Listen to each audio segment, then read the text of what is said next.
오늘도 말씀과 기도로 이 자리에 오신 분들을 환영합니다. 사도행전 15장 1절로부터 11절 말씀. 성령님 꼭 개입해 주십시오. 지금부터 본문을 읽겠습니다.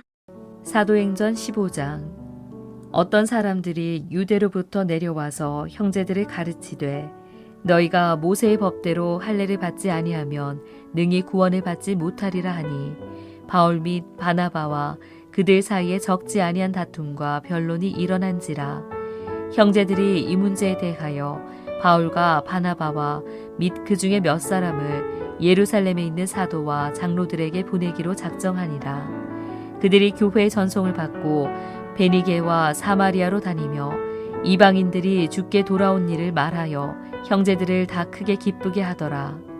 예루살렘에 이르러 교회와 사도와 장로들에게 영접을 받고 하나님이 자기들과 함께 계셔 행하신 모든 일을 말하매 바리새파 중에 어떤 믿는 사람들이 일어나 말하되 이방인에게 할례를 행하고 모세의 율법을 지키라 명하는 것이 마땅하다 하니라.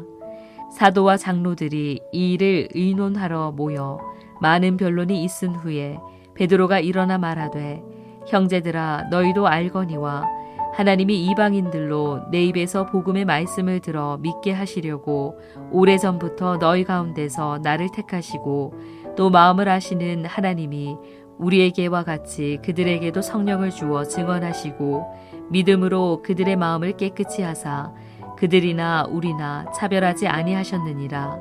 그런데 지금 너희가 어찌하여 하나님을 시험하여 우리 조상과 우리도 능히 매지 못하던 멍에를 제자들의 목에 두려느냐. 그러나 우리는 그들이 우리와 동일하게 주 예수의 은혜로 구원받는 줄을 믿노라 하니라.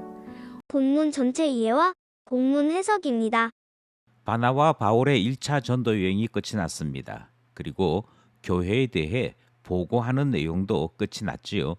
이로써 한 단락, 한 본문이 끝을 맺습니다.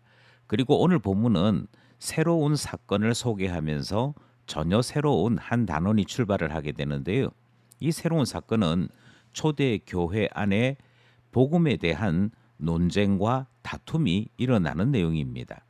그러나 이런 다툼들은 초대 교회로 하여금 복음을 보다 더 분명하고 또 선명하게 이해할 수 있는 기회가 되기도 했지요. 이 다툼은 어떻게 시작했고 어떻게 이어지는지 본문을 살펴보겠습니다. 첫 번째 문단은 1절로부터 5절입니다. 성령님의 개입을 요청합니다.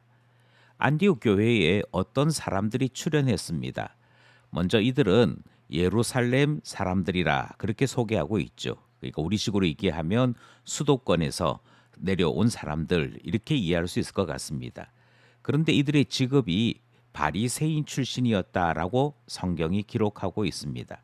안디옥에 있던 사람들은 예루살렘에서 온 바리새인 출신의 이 그리스도인들이 성경에 능통하다 하는 이 평가들을 바탕으로 교회의 선생으로서의 역할을 요청했던 것 같습니다. 아마도 성경에 능통한 것이 바리새인이라 하는 이 세간의 평가는 교회 안에서 그들의 말에 힘을 더했던 것 같은데요. 문제는 복음에 대해서는 잘 모르고 그들이 이전에 알고 있던 율법에 대해서만 이해하고 있던 이들이 교회에서 모세의 법과 할례를 받아야만 구원을 받을 수 있다라고 가르치는 그 복음과 상반된 가르침을 전하는데 문제가 발생한 것입니다. 그리고 더 이상한 것은 안디옥 교회는 이 문제를 해결하지 못해서 논쟁의 당사자인 이들 모두를 예루살렘으로 보내기로 결정하는 모습이 등장을 하지요. 바나와 바울은 예루살렘으로 가는 길을 베니게와 사마리아를 경유하는 길로 택하였는데요. 이곳에서는 복음을 받아들였던 이스라엘 사람 아닌 것 같은 이스라엘 사람들이 그 당시에 존재하고 있었는데 이들에게 이방인들도 회심하여 예수 믿는 사람 되었다 하는 소식을 전함으로 베니게와 사마리아에 있는 교회에 큰 위로를 함께 전했던 것이지요. 따라서 오늘 본문은 이들이 소식을 듣고 함께 기뻐했다 하는 내용을 우리에게 소개하고 있고요. 예루살렘 교회도 안디옥 교회와 같이 이 바리새인 출신들의 그리스도인들로 인해 큰 혼란을 겪게 되었다 하는 내용이 첫 번째 문단에 기록되어 있습니다. 성령님 개입을 요청합니다. 첫 번째 문단 함께 살펴보았습니다. 둘째 문단은 6절로부터 11절입니다. 성령님 덕분입니다. 율법과 할례 문제로 최초의 종교회의가 벌어집니다. 역사책에서는 종교회의 이렇게 표현합니다만 우리식으로 얘기하면 전교회 회의가 열리는 것인데요. 이 회의는 사도들과 장로들이 참여하는 것으로 했고 이들이 서로 자신의 생각을 발언함으로 회의가 진행됩니다. 그러나 뜻밖에도 이 회의는 매우 심각한 상태로 진행이 되지요. 그것은 유대교회에서 아직까지도 기독교로 온전히 옮겨오지 못한 중간지대에 속해 있는 신자들이 그만큼 많았다 하는 것을 엿볼 수 있는 문제이고 복음과 율법 사이에 혼란을 가지고 있는 신자들이 꽤 있었음을 충분히 확인할 수 있는 사건이 되었습니다. 이렇게 회의가 심각해질 때 사도 베드로가 일어나서 발언을 하지요. 자신의 경험을 먼저 전제로 전달하면서 이방인들로 복음의 말씀을 들어 믿게 하려고 주 예수 그리스도께서 나를 택하셨다 하는 사실을 전달합니다. 뿐만 아니라 그들에게도 하나님께서 성령을 주셨으므로 우리와 그들 사이에 차별이 없다라는 사실을 전달하지요. 차별이 없는데 차별이 있는 것처럼 말해서는 안 된다 하는 것이 여기에 등장하는 주장의 주요한 내용이고요. 베드로는 이어서 구원이란 조상들도 매기 힘들었던 율법이나 할례를 통해 얻는 것이 아니라 오직 주 예수의 은혜로 구원을 받는 것이다. 이 사실을 선포함으로 복음에 대한 분명한 사실을 전달하는 것이지요.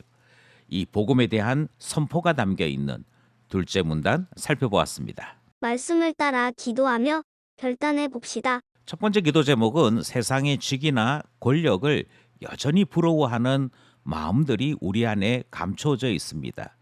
참된 복음을 깊이 깨닫지 못하도록 세상은 끊임없이 그들만의 이론과 그들만의 힘을 자랑하는데요. 여기에 걸려 넘어져서는 아니 될 것입니다. 그러므로 기도하기를 온전한 마음으로 주 예수의 복음만 듣는 참된 신앙 가지게 하소서 기도하게 되는 것이지요. 두 번째 기도 제목은 개교회이면서도 공교회 되어야 할 이유를 우리는 오늘 본문에서 충분히 발견하게 됩니다. 개교회로서 저마다 자기 자신들에게 주어져 있는 소명을 따라 사역하며 일해야 될 뿐 아니라 공교회로서 우리의 신앙이 모든 교회에서 동일하게 고백되어야 하기 때문에 신앙 고백과 연합은 아름다운 일이다 하는 사실을 깨닫게 되는 것 아니겠습니까? 바라기는 기쁨 교회를 기쁨 교회 되게 하시고 또한 기쁨 교회가 주의 교회 되게 하소서 기도하게 되는 것이지요. 마지막 기도 제목은 오직 은혜로만 구원을 얻습니다. 그러므로 은혜로만 얻는 구원을 깊이 알게 하시고 우리 모두를 은혜 안에 있게 하소서 기도하게 되는 것이지요. 오늘도 말씀과 기도로 은혜 안에 살아가는 우리 모두 되기를 간절히 소원합니다.